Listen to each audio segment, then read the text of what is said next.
राम राम जी। बड़ों को प्रणाम, छोटों को प्यार आशीर्वाद। तो भाई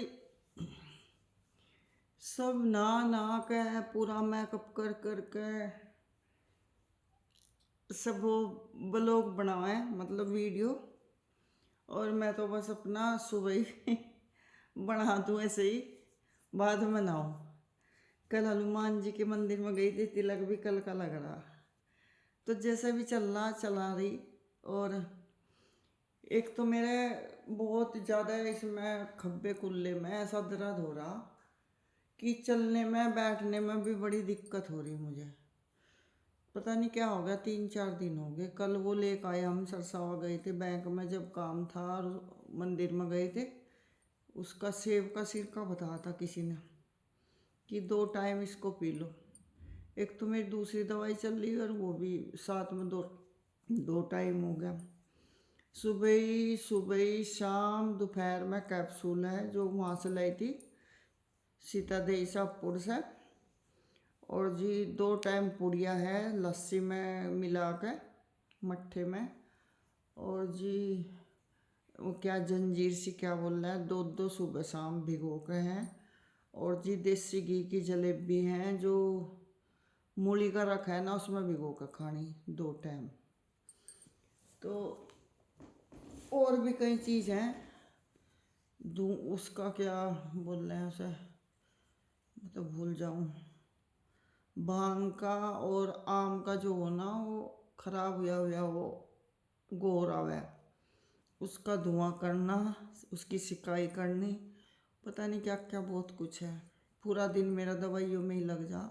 और फौजी साहब की भी दवाई चल रही है। और हमारी जो बिटिया काम करे, उसके खुद के हस्बैंड बहुत बीमार है। कल भी वो अम्बाड़ा ले गई थी, रात आई होगी, परसों ले गई थी। उसका उसका कुछ एक्सरा करवा, उसके दर्द में आराम नहीं है।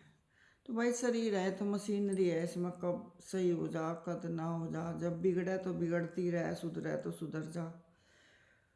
तो भाई मैं आप लोगों को यही कह रही कि जब आप पे मुसीबत पड़ेगी ना, किसी पे भी, तो कोई भी आपके काम नहीं आने का। अगर कोई एक बंदा भी आपके काम आ जा, वो आपको फ़ोन पे भी दुख सुख पूछ ले, वो आपको एकदम ऐसा लगेगा कि यूँ मेरा कतई भगवान आएगा, मेरा मालिक आ गया, बस यूँ तो मेरा सब कुछ है। और वो फ़ोन पे बात करनी भी, वो थोड़ी सी ममता करनी भी, उसे भी आदमी शान जतावे कि भाई हमने तो उस टाइम यूँ काम करा था, हमने तो नू करा था। तो आज का ज़माना ऐसा हो गया कि इंसानियत ख़त्म हो चुकी बिल्कुल भी। अगर आपके पास पैसा है तो सब कुछ है, और आपका स्वास्थ्य है सब कुछ है, नहीं तो कोई भी आपका नहीं है। अगर आप सोचो कि भाई, मैं भी कहूँ यह बात कि भाई माँ बाप से बढ़कर कोई नहीं होता भी नहीं कोई माँ बाप से बढ़कर, क्योंकि उन्हें जन्म दिया हुआ हो।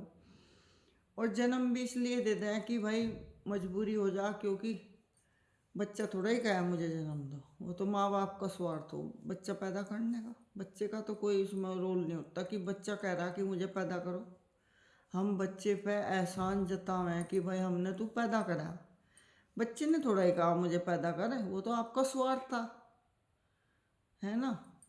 तो भाई मैं तो कभी ऐसी बात अपने बच्चे को कभी कहती ही नहीं कि भाई तू मुझे इतने दिन पेट में रखा, पाला, नू करा, वो करा। ये मेरा स्वार्थ था, ये मेरा स्वार्थ था। ये मैं चाहूँ थी कि मेरा बच्चा हो, मुझे खुद की लालसा थी कि मेरा बेटा बेटी तो हो गया। बच्चे ने थोड़ा ही कहा था कि माँ मैं बैठा, बुला लो मुझे। तो इसमें बच्चे का कोई गलती नहीं होती, ये सब माँ बाप का अपना वो हो। तो भाई ऐसे भी माँ बाप हो जैसे हमारे वाले हैं, जिस टाइम हमारे पे इतना बड़ा परमात्मा ने आफत डाल रखी थी, झूठे केस लगा रखे थे, 307 फलाना ढिगड़ा मुकड़ा सुकड़ा चल रहे थे हमारे पे।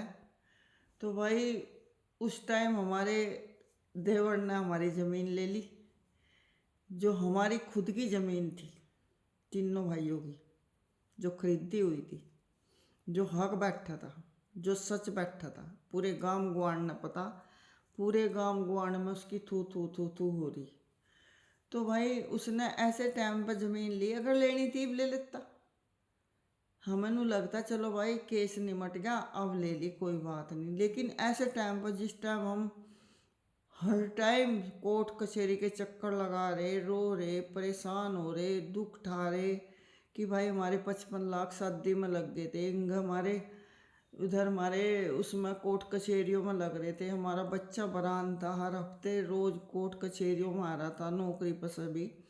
और हम भी इतने परेशान थे, स्वास्थ्य मेरा इतना ख़राब हो गया था, शुगर हो गई थी बहुत ज़्यादा। उनका हमें मकान का काम लगा दिया था।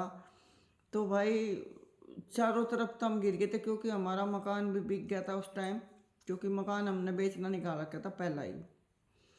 तो वो बिक गया था, वो भी हमें ज़रूरी था कि घर बनाना ज़रूरी, किराए पर कहाँ रहेंगे कैसे रहेंगे।